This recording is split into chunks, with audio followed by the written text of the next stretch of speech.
This message comes from NPR sponsor Patagonia. As environmental progress stalls, Patagonia believes it's on businesses to step up. The company knows it isn't perfect, but it's proving businesses can make a profit without bankrupting the planet. Explore more at patagonia.com/impact. From NPR and WBEZ Chicago, this is Wait, Don't Tell Me, the NPR News Quiz. Warning, there's no lifeguard on duty, and you're in the deep end of my voice. I'm Bill Curtis, and here's your host at the Studebaker Theater at the Fine Arts Building in Chicago, Illinois, Peter Sagal. Thank you, Bill. Thank you, everybody. Great to see you all. We have a great show for you today. Later on, we're going to be joined by comedian and actor Tiffany Haddish. But first, we, just speaking for ourselves, so excited that the federal government shutdown is over. So instead of being defunded because of an emergency, we can go back to being defunded on purpose.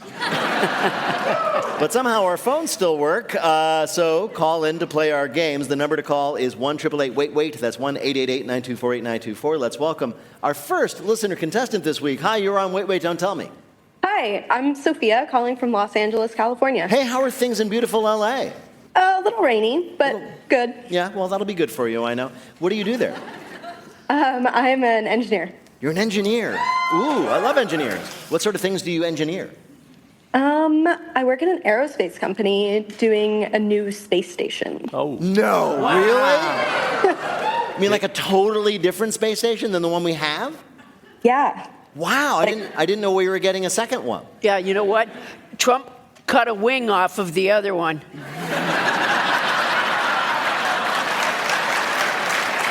Money saving.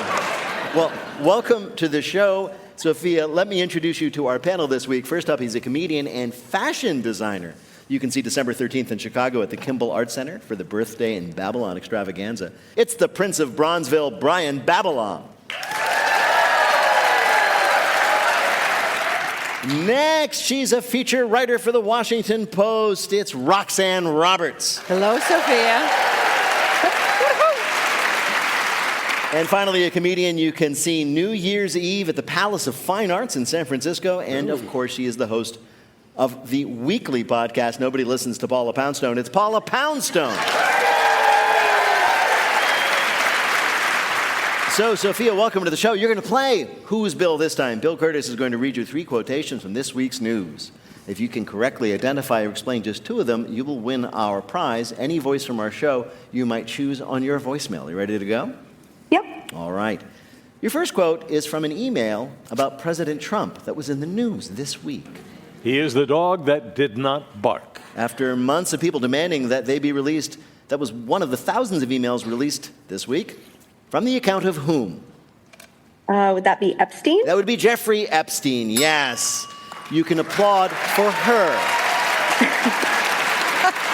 For her. In the emails released by the House, Epstein calls Trump, quote, borderline insane, so gross, a dirty businessman, and, quote, even worse in person than on TV, unquote. So, say it with me, folks. Maybe Jeffrey Epstein wasn't so bad. No, he was bad, just honest as well. I mean, it's amazing. It's like it's this bizarre look into this guy's world and all the people he associated with. But probably the most interesting email was the one from 2019, where Epstein wrote, "Hey, looking forward to living long enough to implicate the president. Well, gotta go. There's a bunch of guys in my cell. Bye." Wait, how many emails were there? There were 20,000 pages of emails. Wow. And over what period of time were they, Years and years, decades. Oh my, 20,000. Yeah. You know what? It's a lot of it's got to be spam. Yeah, pretty much. Yeah. Pretty much. But you know what I would love to do? I would love to take all those emails and then dump them in the chat GPT and say, hey, man, what you think about this? Yeah. And that's when you get a nice, unfiltered... ChatGPT was like, oh, God, I can't.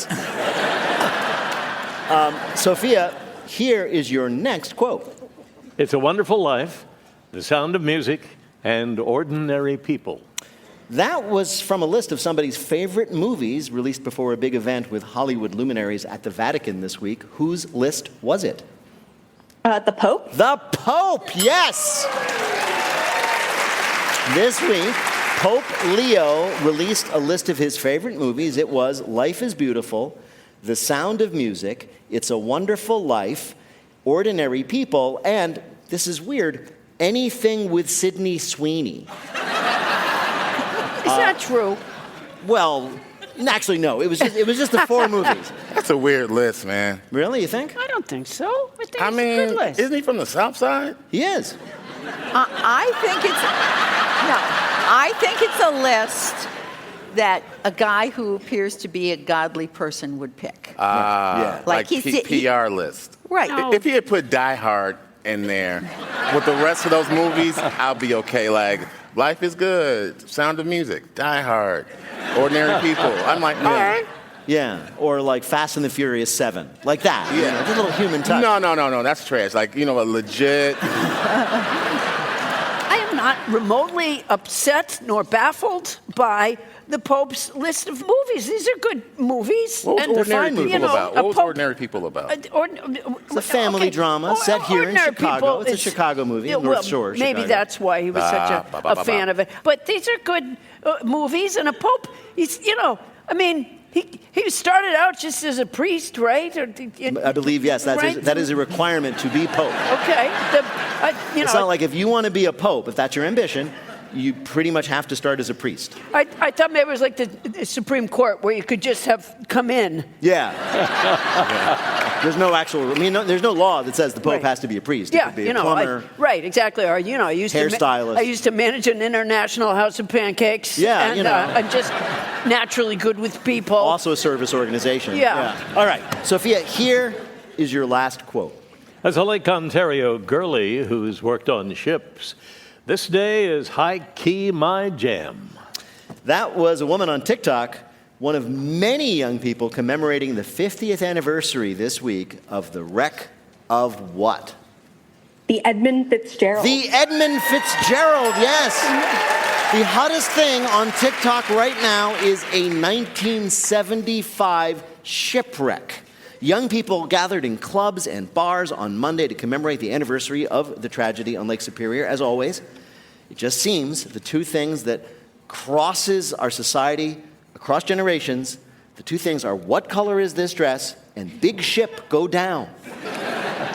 No, so if you want to know, if you don't know and you want to go and find out the specifics of what happened to the Edmund Fitzgerald, you can go on TikTok or ask literally any dad.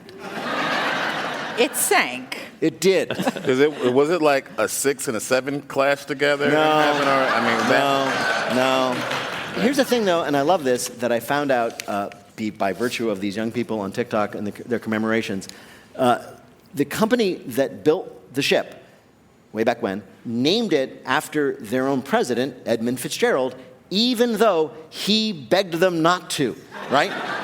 And I just feel incredibly sorry for that guy because he walked around for the rest of his life just muttering, I said call it the Centennial, but no!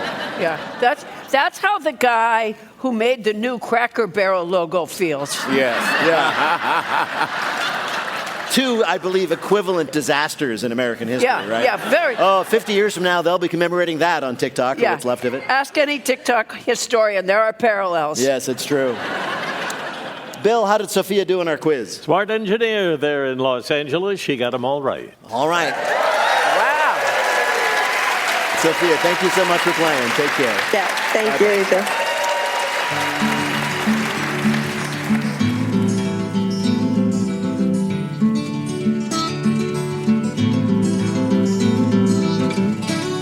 Panel, right now it is time for you to answer some questions about this week's news. Paula, Yeah. residents who live in London near the Olympic Velodrome that was built for the 2012 Summer Games there have noticed this odd phenomenon. Yeah. The velodrome, on certain occasions, emits loud sounds that sound very much like what? Skaters stuck inside. No. I should also say that the velodrome was for bicycle racing. Well, that's why skaters would get stuck. That's true. You're right. No ice. They just go right in there. Poor things. Yeah. You know what? Don't just report on it. Get over there with a chainsaw and get the skaters out. No, that's not the answer. It is. No. Want to give me a hint? I guess he who created this audio phenomenon through architectural quirks dealt it? Oh my gosh! There's like farting sounds Yes, coming from farting noises emitting from the building. Yeah, that's the bicyclist. People often complain that these incredibly expensive facilities built for like one Olympics are useless once it's over. Well, no more. This one farts. Yeah. So the building has this double curved roof that they call the Pringle because that's what it looks like. And people who live near it notice that during, say, fireworks displays, the loud bangs get reflected off the curves in a funny way that sound a lot like, well, a fart. So we have the audio and the sound we do, brace yourselves. The sound you hear is fireworks and then the sound reflected off the velodrome roof.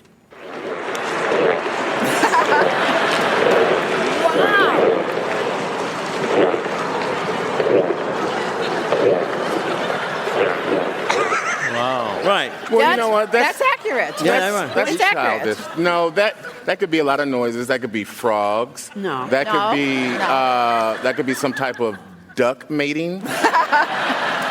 When I hear noises like that, I put the dog out. Coming up, our panelists introduce you to a new friend in our Bluff the Listener game called 1-888-WAIT-WAIT to play. We'll be back in a minute with more of Wait, Wait, Don't Tell Me from NPR.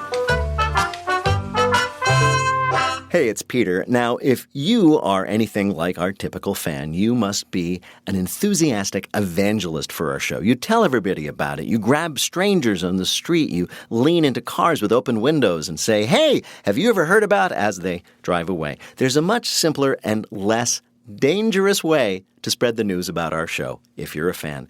Just go to the podcast site that you get this from and rate us and review us. People really dig that. So if you like Wait, Wait, remember to rate us and review us, but, positively. This message comes from AT&T. America's first network is also its fastest and most reliable. Based on RootMetrics' United States Root Score report, 1H 2025. Tested with best commercially available smartphones on 3 national mobile networks across all available network types. Your experiences may vary. RootMetrics rankings are not an endorsement of AT&T. When you compare, there's no comparison. AT&T. This message comes from Ethos. Discover the modern way to get life insurance all online. Protect your family's future against the unexpected in minutes, not months. With Ethos, you could get up to $3 million in coverage without a medical exam. Just answer a few health questions. Some policies are as low as $2 a day, billed monthly. Get your free quote at ethos.com/wait. That's ethos.com/wait. Application times may vary. Rates may vary. This message comes from Charles Schwab. When it comes to managing your wealth, Schwab gives you more choices, like full-service wealth management and advice when you need it. You can also invest on your own and trade on Thinkorswim. Visit schwab.com to learn more. From NPR and WBEZ Chicago, this is Wait, Wait, Don't Tell Me, the NPR News Quiz. I'm Bill Curtis. We're playing this week with Paula Poundstone, Roxanne Roberts, and Brian Babylon. And here again is your host at the Studebaker Theater in Chicago, Illinois, Peter Sagal. Thank you, everybody. Thank you, Bill. Right now, it's time for the Wait, Wait, Don't Tell Me Bluff the Listener game. Call 1-888-WAIT-WAIT to play our game on the air. Hi, you're on Wait, Wait, Don't Tell Me. Hi, this is Noah calling from Washington, D.C. Hey, Noah, how are you? I'm doing well. I'm very excited to be here. I'm very excited to have you. What do you do there in Washington? Well, Peter, I regret almost every day moving from my beloved hometown of Chicago. Oh, thank you. Well, thank you for saying that. So you sit around in Washington and just yearn for home. That is very true. I miss my Chicago dogs. Okay, well, I'm always up for Chicago Dog, too. Let's put the show on hold. We'll go get one together. This sounds like a blast. It does. Noah, it's great to have you with us. You're going to play our game in which you must try to tell truth from fiction. Bill, what's Noah's topic? Her name is Tallulah. This week, we read about a remarkable woman named Tallulah, and her story was so compelling, we just had to share it with all of you. Our panelists are going to tell you about Tallulah, who was in the news. Pick the one who's telling the truth, and you'll win our prize, the waiter of your choice on your voicemail. Ready to play? I'm so excited. Well, we are excited to have you try. Here we go. Let's hear first from Roxanne Roberts. You can get financial coverage from the Wall Street Journal, or you can get it from OnlyFans breakout star Tallulah Bank. Bank, who named herself after the spicy Hollywood star Tallulah Bankhead, is a 29-year-old former Goldman Sachs analyst who gives daily stock market news and advice to more than 1 million Wall Street bros and other subscribers. She's naked, but covered from neck to ankle in cash. All of this is perfectly legal, or is it? The SEC has reportedly opened an investigation into Bank, says the New York Post, alleging that in addition to actual tips, Bank gets privileged corporate information DM'd to her. Her attorney has denied all the charges, telling the Post that his client is simply an astute observer of the stock market. Quote, "The only thing Miss Bank is guilty of is rising interest rates," among her thousands of fans. Tallulah Bank, a very successful influencer on OnlyFans, who gives out financial advice dressed only in currency. Your next Tallulah tidbit comes from Brian Babylon. In paranormal news, 58-year-old Tallulah Adelia Bialo has stepped forward claiming that she and former President Barack Obama once ran an undercover youth ghost elimination strike force in high school. According to Bialo, the duo patrolled abandoned gymnasiums, foggy beaches, and at least one suspiciously cold broom closet at school. Their makeshift team was called the Aberration Opposition, and they detailed logs of supernatural encounters, including the time they were in the band room and saw a phantom flute playing the song Orinoco Flow by Enya, and this was 10 years before the song was even released. Crazy. Look, I'm not saying Tallulah and I saved Honolulu from ghostly chaos, Obama said. I'm just saying the broom closet wasn't cold for no reason. Bialo, meanwhile, is writing her memoir tentatively called Specters, Senators, and Ghosts, My Life Haunting Ghosts with Barack. Tallulah, who it turns out used to ghost bust with none other than Barack Obama in high school. And your last story of this mysterious miss comes from Paula Poundstone.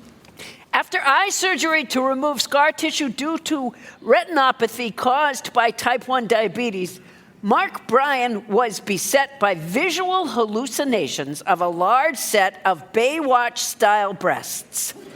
He named the apparition Tallulah, but the breasts were the only part of her he saw in the hallucinations. He knows nothing about her brains or personality. Although he may have waited some time before reporting the symptoms, Mark Bryan was later informed by his surgeon that the hallucinations were caused by a rare eye condition called Charles Bonnet syndrome. The surgeons placed a bubble of air in Mark's eye to help it heal, and that's what caused Tallulah's breasts to move as if she was running on the beach.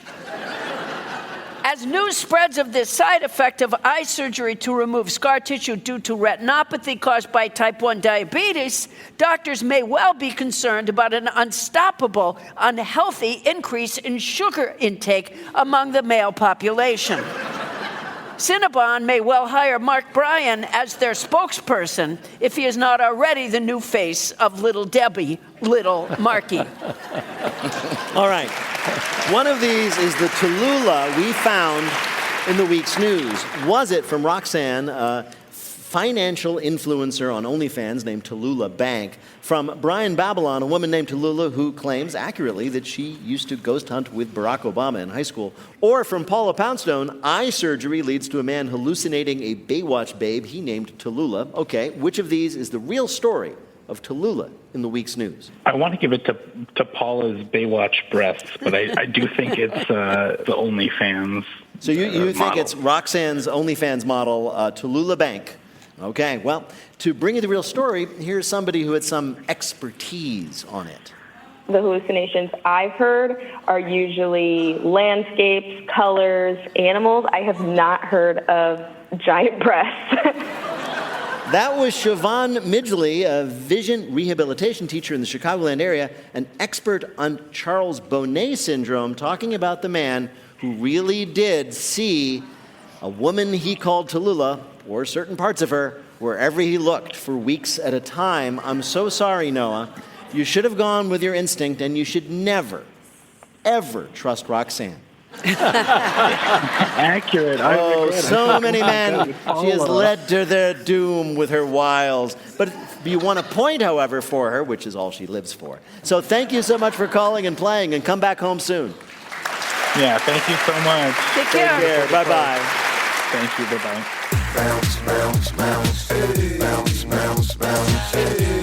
And now the game we call Not My Job. Tiffany Haddish was a working comedian and actor for 20 years when she had her huge breakout role as Dina in the movie Girls Trip in 2017. Since then, she has starred in many more movies, TV shows, stand-up specials. She has written 2 New York Times bestsellers, won an Emmy and a Grammy, and has even been bat mitzvahed. Her new show, Tiffany Haddish Goes Off, premiered on Peacock this week. Tiffany Haddish, welcome to Wait, Wait, Don't Tell Me. Thank you. Hey. I have a thing deep in my heart, because I've known so many, for actors who paid their dues. And you did, right? You were out there for many, many years, starting as a teenager doing comedy. Can you tell us about some of the weird jobs you took to support yourself during the lean years? Yeah, so I did a lot of, I was a sous chef. A sous chef? Yeah, sous chef. Then I was a professional babysitter. Also, I was an energy producer at bar and bat mitzvahs for 11 years. I was an activities coordinator at a youth center. I did sound work. I did camera assistant, gaffer, set deck. I've done all the jobs. I have to ask you, hang on, I think you and I have the same question. An energy producer at bar and bat mitzvahs?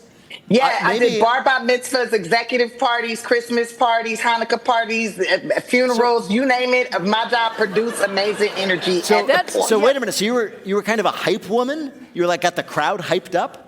I wouldn't call that a hype woman. What I call it is an energy producer. Okay. I produce amazing. I got you. Yeah, so Peter. I'm just flashing back. You call it a hype woman? That sounds like Flavor Flav to me. No, that's not it.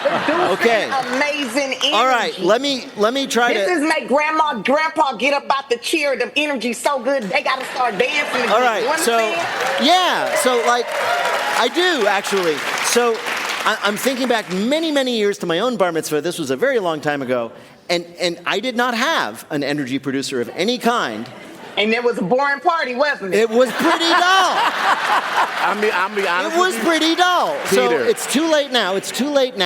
But it's never too late. All we right. can throw you a 67th birthday party. We can do that. And thank you for that estimate of my age. It crippled me.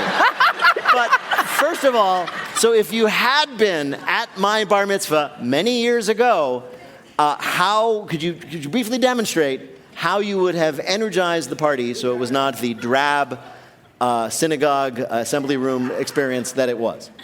First, I would go to you and Yes. I would go, young Peter. Yes.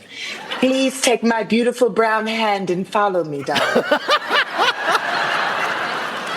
And I would lead you out to the dance floor, Yes. and I would stand you right next to me, and I would say, follow my lead, do whatever I do, okay? And smile the whole time. No matter how it feels, just smile the whole time. And I would start with a side-to-side step clap, right? And you side-to-side step clap with me. And Peter, I'll be do like, it. That's right, Peter. That's what I'm talking about. Here we go. Oh, pump it up. Hey, hey, pump it up. Hey, pump it up. And then the next thing you know, the whole room is pumping it up. Retroactively, I am very excited and extraordinarily embarrassed. I am like, because whoa. That is the Jewish way. It is. Well, yes. Yes. Peter, I'm gonna be real with you. I've seen Tiffany. She could make a dreidel spin without spinning it. She's got that energy. You recently had your own bat mitzvah, right? You turned 40? Yeah? It was a few years ago. It was a few years ago. Who did you hire? Because you have convinced me of the usefulness of this. Did you hire your own energy producer for your bat mitzvah, or did you handle that yourself? I hired the same company that I used to work for. I hired them, and we brought in younger, more vibrant energy producers. and then like Billy Crystal did my Aaliyah. No kidding. Silverman's sister she officiated my whole bat mitzvah. Susan Silverman, like it was the most beautiful. It was beautiful. I want to ask you, one of the things I also learned is that during your years of struggle, you still had ambitions. You knew, and you said sometimes in public that you were going to make it. You were going to be big. Now that, you became incredibly famous with Girls Trip and many stuff since then. What is the first thing you did when you started making real money? I bought a microscope. A microscope? Yeah, I bought a $359 microscope that took pictures of bacteria, and I could upload those bacteria to Google, and I could find out exactly what it is. To me, so in my mind, it was me developing my relationship with God and just seeing all the things He created. And did you know that some bacteria look just like people? Really? I thought they were like some of them were like rod shaped and some of them were squiggly, but you're saying that you look through that. Yeah, and some of them is ugly as just ugly. And I'm like, oh God, I see what you was doing. This guy's a bacteria like this, right? Like this candida. And I know that. And I'm just curious about all the stuff God does. Like that's why I like swimming with sharks and stuff, because you see all the plant life and animal life down there. You just like, look how creative He is. He's so creative. That could be your last thought just before one of those sharks eats you. I know, right? But see, here go the thing. Sharks don't really like people like that. That's why they bite them and spit them out, because we too acidic. So as long as I keep drinking soda, girl, I'm good. Tiffany Haddish, it is a joy to talk to you, but we have invited you here to play a game, and this time we are calling it Girls Trip. Meet Girl Strip. You start in Girls Trip, so we're going to ask you about comic strips about girls. Girl strips. Get it? Yeah. Answer. Okay. Oh, I thought it was going to be something else. I'm like, I know. If you're the boy strip, I know. I know about the boy strip club. I bet you do. But no, I wanted to clarify that's what we're doing. We're a weekend show for families. So here you go. Okay, family show. Let's Here we go. So answer 2 to 3 questions right. You'll win our prize for one of our listeners. Bill, who is Tiffany Haddish playing for? Liz Patterson of Atlanta, Georgia. All right. Here's your first question. The most famous girl strip is, of course, Kathy, that long-running strip about a single woman with issues. Kathy ended its run in 2010, but it left its mark on the comic strip industry. How? A, the strip in which she married her boyfriend Irving was so bad, the phrase marrying Irving now means ruining your comic strip forever. B, whenever a comic strip writer can't think of something for a character to say, they just say, ack, like Kathy did. Or C, the highest praise one comic artist can say to another is, I thought I was reading Kathy. 2. You're going to go for B. No, I'm afraid it was marrying Irving. Really? Marrying Irving, because people believe that completely ruined. That's like the comic strip equivalent of jumping the shark. Here's your next question. The Barbie doll was in part originally inspired by a German newspaper comic strip called Lily. Who was Lily, the character Lily? Was she A, the beautiful wife of an ugly bricklayer named Kenneth, B, a, quote, high-end call girl, or C, a beauty pageant winner who became a surgeon, an astronaut, and an Olympic gymnast? I'll go with B. You're going to go with B? Because the way her makeup was and stuff, and she always had her boobs out. That's right. You have figured it out. That's what Lily was. So Lily was you got it right. Lily was a risque comic for adults in the 50s in Germany. And the company started making dolls of Lily, and the wife of one of the founders of Mattel was in Germany, saw one and said, hey, I can work with that. All right, here's your last question. The comic strip Little Orphan Annie ended its run in 2010. What was the adorable orphan's fate in the very last Little Orphan Annie comic strip? Was it A, she was being held captive by an Eastern European war criminal? B, she discovered her real parents were the Romanovs, making her heir to the Russian throne. Or C, she instantly aged the 90 years that had passed since the first strip and crumbled into dust. Like Thanos? Very much like Thanos, yes. Okay. What was A again? A again was that she was being held captive by an Eastern European war criminal. Then I'm going to go with she got kidnapped, and that's how they came with the movie Taken. That's exactly right. Wow. In fact, I believe in the final frame of the final strip, Daddy Warbucks is saying into a phone, I have certain skills. Bill, how did Tiffany Haddish do in our quiz? Are you kidding? She rewrote the quiz. She's a winner in everything. You have brought the energy in this little right. Peter, I told you. You told me, and you did not exaggerate. There she is. She's still going. She's still going. Brian was your advance man, Yes, Tiffany. it's true. Tiffany Haddish is an Emmy and Grammy winner. You can see her in her new show, Tiffany Haddish Goes Off. It is streaming on Peacock now. If it is a quarter as fun as talking to her in real life, it will be amazing. Tiffany Haddish, thank you so much for being with us. You're the best. In just a minute, Bill gives you his tip for staying healthy this flu season in our Listener Limerick Challenge. Call 1-888-WAIT-WAIT to join us in the air. We'll be back in a minute with more of Wait, Wait, Don't Tell Me from NPR. This message comes from NPR sponsor Patagonia. As environmental progress stalls, Patagonia believes it's on businesses to step up. The company knows it isn't perfect, but it's proving businesses can make a profit without bankrupting the planet. Out now is Patagonia's 2025 Work in Progress Report, a behind-the-scenes look into its impact initiatives from quitting forever chemicals and decarbonizing its supply chain to embracing fair trade. Explore more at patagonia.com/impact. This message comes from NPR sponsor CNN. Stream Anthony Bourdain Parts Unknown Prime Cuts now, exclusively on the CNN app. These rarely seen, never-before-streamed episodes dig deep into the Parts Unknown archives with personal insights from Anthony Bourdain and rare behind-the-scenes interviews about each season. Anthony Bourdain Parts Unknown Prime Cuts, now streaming exclusively on the CNN app. Subscribe now at cnn.com/all-access. Available in the U.S. only. From NPR and WBEZ Chicago, this is Wait, Wait, Don't Tell Me, the NPR News Quiz. I'm Bill Curtis. We're playing this week with Brian Babylon, Paula Poundstone, and Roxanne Roberts. And here again is your host at the Studebaker Theater in Chicago, Illinois, Peter Sagal. Thank you, Bill. In just a minute, we enjoy the bounty of our annual harvest of limericks. If you'd like to play, give us a call at 1-888-WAIT-WAIT. That's 1-888-924-8924. But right now, panel, we have some more questions for you from the week's news. Roxanne, athletic gear can be very expensive. A pair of Lululemon pants, for example, can cost as much as $150. But one solution to get them cheaper is to buy them how? Okay, I'm going to say used. You're right. Okay. Used workout gear. It's becoming more and more popular online as people resell their high-end Lululemon sports bras and running shorts, and this time not solely to perverts.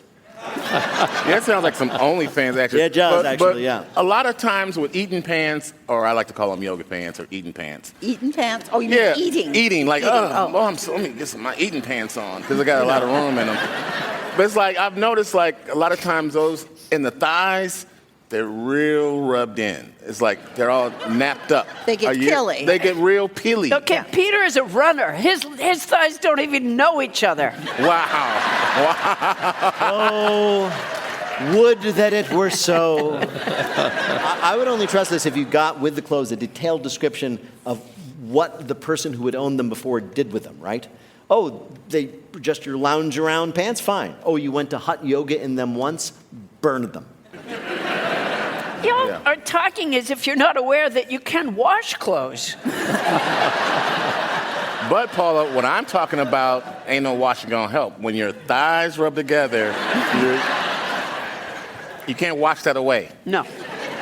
Got a question for you, Paula, right here. I can't Paula, wait. there's a hot new trend in wedding receptions. In addition to a DJ, an open bar, the cake, many receptions now feature somebody walking around, somebody they've hired for this purpose, doing what? Energy producer. I wish. Collapsing, No. and they have to be revived. That's not right. But what kind of energy do you think that would bring to a wedding? Oval Office. Make a good point. Will you give me a hint? I'll try to get it. Wow, it's like these people must have paid big bucks. They got Kenny G. Like an impressionist? Like a celebrity?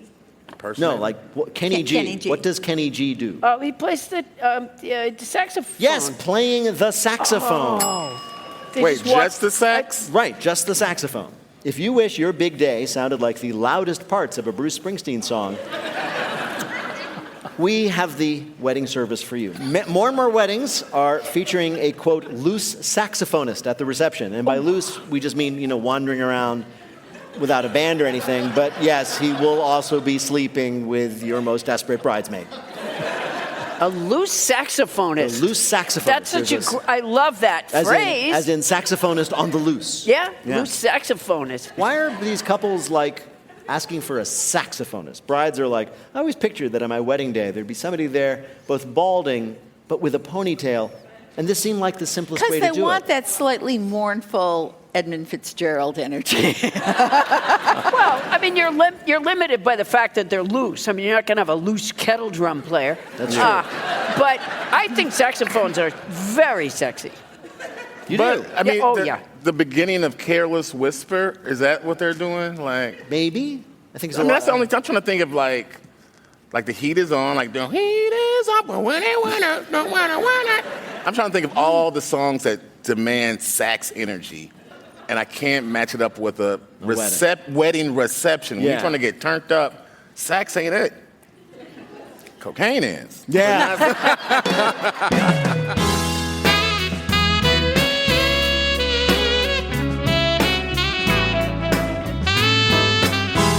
Coming up, it's lightning fill in the blank, but first it's the game where you have to listen for the rhyme. If you'd like to play on air, call or leave a message at 1-888-WAIT-WAIT. That's 1-888-924-8924. You can see us most weeks right here at the Studebaker Theater in downtown Chicago, or catch us on the road. We'll be in Phoenix, Arizona on December 4th, where Tig Notaro will be joining us again on our panel, and we all plan on doing our best show ever just for you. Tickets and info are at nprpresents.org. And if you like our show but can't stand it for more than a few seconds at a time, check us out at TikTok at WaitWaitNPR. Hi, you're on Wait, Wait, Don't Tell Me. Hi, everyone. My name is Benjamin. I'm calling in from Columbia, South Carolina. Oh, Columbia's a great place. What do you do there? I'm a musician. I'm not a saxophone player. Okay. Yeah, but are you loose? It's a shame because there's some money-making opportunities out there. What do you play? Yeah, I missed my calling. I'm a trumpet player and a singer, and once I figure out how to do both of those things at the same time, you will see me on YouTube. I was about to say that those are two sort of mutually exclusive musical specialties. Good, well, Louis eventually- Armstrong did that, right? Yeah, but he didn't do it at the same time. Yes, I did.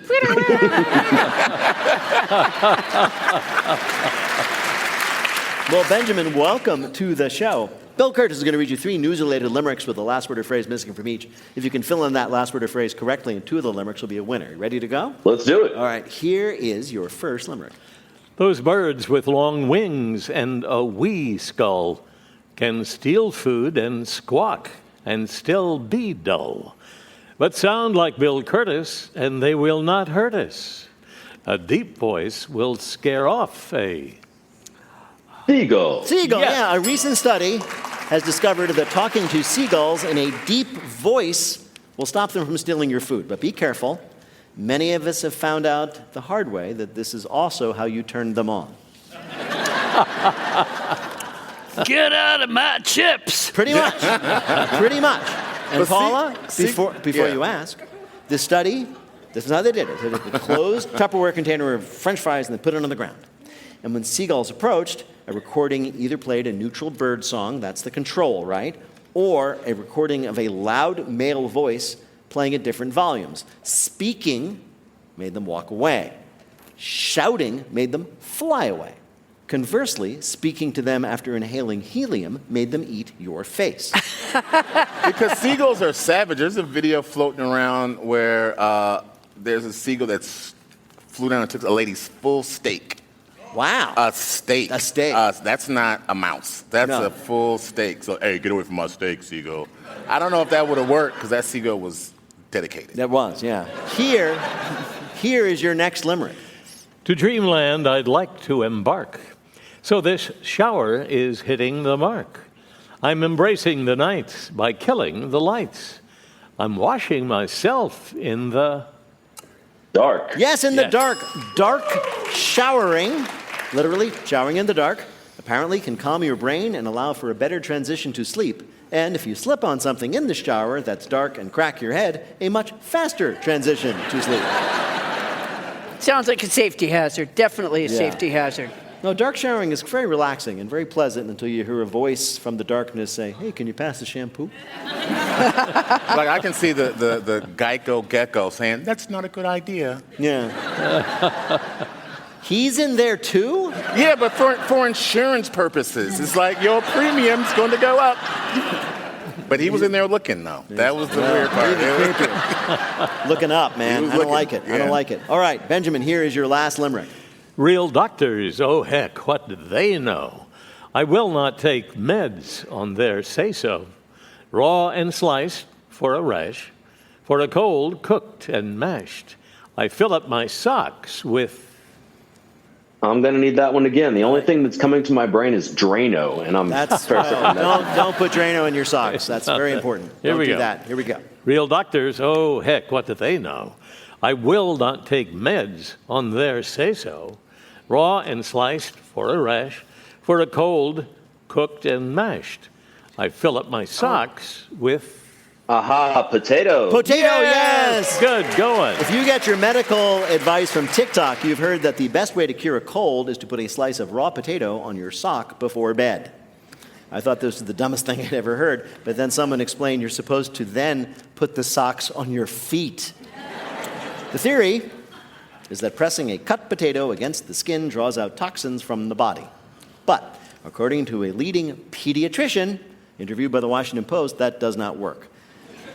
She said, quote, that would mean the virus would need to be drawn out of the blood through all of the tissue and skin and into the potato, at which point the reporter muttered, I'm sorry to waste your time, and left. Bill, how did Benjamin do in our quiz? Oh, boy, did he do a good job. Perfect score. Well done, Benjamin. Congratulations.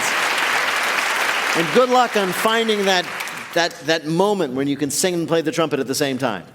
It'll happen. I'm confident. I appreciate it. You guys have a good one. You too. Take care. Thank you. Okay, bye-bye.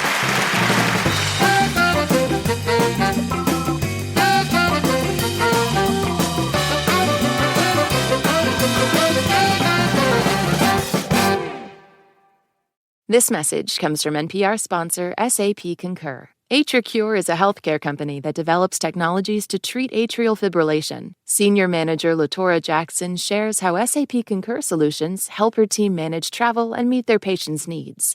Surgery is not always a 9 to 5 scheduling appointment. So when something does change very last minute, we have sales reps and employees traveling cross country to meet those doctors' immediate needs, because a patient may need emergency surgery the very same day, and they will be there. The efficiency and intuitiveness of the system and being able to utilize the Concur platform while on the go allows them to take care of their administrative responsibilities en route to literally a ER room. So that allows for them to continue to stay focused on our patients, but still maintain their responsibility for administrative needs. Visit concur.com to learn more. Now on to our final game, Lightning Fill-in-the-Blank. Each of our players will have 60 seconds in which to answer as many fill-in-the-blank questions as they can. Each correct answer now worth 2 points. Bill, can you give us the scores? Rack them up. Roxanne and Paula each have 3. Brian has 2. Okay. So let us say then that, Brian, you're going to go first. Brian, The clock will start when I begin your first question. Fill in the blank. Okay. On Wednesday, the last blank was minted in Philadelphia. Penny. Right. On Tuesday, a federal judge ordered the release of over 600 people arrested during blank raids in Chicago. Ice. Right. This week, experts warned against President Trump's suggestion of boosting home sales by offering a 50-year blank. Mortgage. Right. Despite the end of the government shutdown, experts are still warning of potential Thanksgiving blank delays. Turkey. Flight delays. On Thursday, unionized baristas across the country began a strike against blank. Starbucks. Right. On Tuesday, solar storms meant that the blanks were visible much further south than usual. Northern Lights. In what is definitely not a bad omen, a blank was spotted during an oceanfront wedding in San Diego. Pack of sharks. No, a sinking ship. Wedding photographers caught the sinking ship out in the water while the bride and groom were reciting their vows. It feels like a bad sign, but it's going to be amazing when the couple hit their 50th wedding anniversary and a bunch of kids on TikTok discover that sinking ship for the first time. Bill, how did Brian do in our quiz? Very well. He got 5 right, 10 more points, total of 12, and the lead. All right. Okay. Paula, I'm going to select you to go next. Please fill in the blank. On Wednesday, civil rights leader blank was hospitalized in Chicago. Jesse Jackson. That's right, Reverend Jesse Jackson. In response to a buildup of U.S. ships in the Caribbean Sea, blank announced a massive military mobilization. Venezuela. Right. This week, a new report found that 25% of American families are living blank check to blank check. Paycheck to paycheck. That's right. This week, a federal judge permanently barred the White House from sending blank troops to Portland. Military troops. Specifically from National the Guard. National Guard. That's right. This week, 3 men in New Jersey were arrested for planning a huge heist of blank. It was a huge, the Louvre guys. They were going to rob from the Louvre guys. A huge heist of stuffed animals from a local amusement park. On Friday, the jackpot for the blank neared $1 billion. For the lottery. Right. This week, police in Indiana had a major breakthrough in the case of a man covered in peanut butter running around a college campus because they discovered blank. A woman running around in jelly. No. That's good.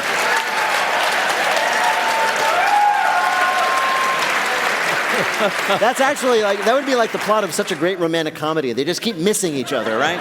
They were made for each other. No, what they discovered was that the man is actually covered in sunflower butter. For weeks, people at Purdue University have been looking for who they called Peanut Butter Man after blurry videos showed a man covered in peanut butter wandering around campus like a sticky Bigfoot. But good news, police revealed he was a considerate sticky Bigfoot and was actually covered in hypoallergenic sunflower butter. He also identified the suspect, which was actually pretty easy. He was the one that the K-9 units could not stop licking. Bill, how did Paula do in our quiz? Oh, we're running so close. She got 5 right, 10 more points, total of 13, puts her 1 point in the lead. All right, so how many then does Roxanne need to win?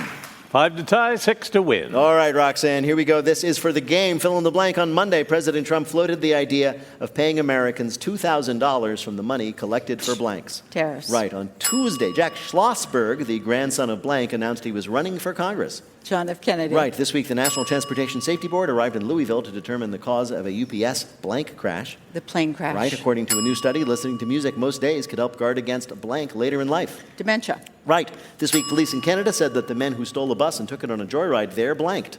He made the scheduled stops. Yes, he did a great job driving, didn't dent the bus, picked up all the passengers. He was doing a good job. On Monday, soccer superstar Cristiano Ronaldo said the 2026 blank will be his last. World Cup. Right. On Thursday, Bad Bunny performed at the Latin Blank Awards. Grammy. Right. Police in Ireland searching for a possibly escaped lion instead found blank. They found a dog with a lion haircut. You're exactly right. Wow. They got reports of a lion-like animal roaming the woods, so the Irish police searched for it, and they found instead a very friendly dog named Mouse who had just had his fur shaved to resemble a lion's mane. We are not sure who gave it that haircut and why, but the phrase, an Irish lion was actually a dog named Mouse, sounds like a mnemonic device for remembering a group of regional lakes.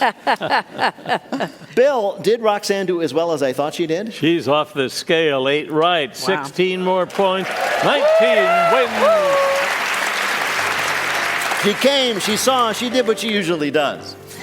In just a minute, we're going to ask our panelists to predict what will be the Pope's favorite movie of 2026. But first, let me tell you that Wait, Wait, Don't Tell Me is a production of NPR and WBEZ Chicago in association with Urgent Haircut Productions. Doug Berman, benevolent overlord. Philip Godica writes our limericks. Our public address announcer is Paul Friedman. Our tour manager is Shana Donald. Thanks to the staff and crew at the Studebaker Theater. BJ Liederman composed our theme. Our program is produced by Jennifer Mills, Miles Dornbos, and Lillian in your long shadow king. Special thanks to Mohamed El-Sheikhi and Monica Hickey. This week, Tallulah will be playing the role of Peter Gwynn. Our visual host is Emma Choi. Technical direction is Lorna White. Our CFO is Colin Miller. Our production manager is Robert Newhouse. Our senior producer is Ian Chillag. And the executive producer of Wait, Wait, Don't Tell Me is Mike Cablenit Danforth. Now, panel. What will be the Pope's favorite movie next year? Brian Babylon. Are you there, God? It's me, Leo. I can see why he'd like that one. Roxanne Roberts. Dirty Dancing 3, Vatican Nights. And Paula Poundstone. Southside Popey, the story of the Pope of the people who fixes his own car. Well, if any of that happens, panel, we'll ask you about it on Wait, Wait, Don't Tell Me. Thank you, Bill Curtis. Thanks also to Brian Babylon, Paula Poundstone, Roxanne Roberts.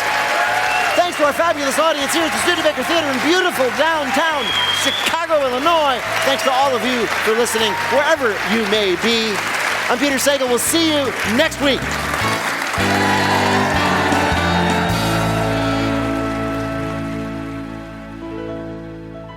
This is NPR. This message comes from NPR sponsor Pete and Jerry's Eggs, inviting you to tag along with one of their organic pasture-raised hens as she heads out for her day in the pasture. She and her friends start to roam and forage, hunting for tasty organic snacks. And with 108 square feet per hen, there's plenty of space for everyone. Under the open sky, they can hear songbirds nesting in the trees. They bask in the sounds of nature as they prepare to lay their rich, delicious eggs. And when the sun starts to set, the crickets begin to sing. Time to catch one last squiggly snack before bedtime.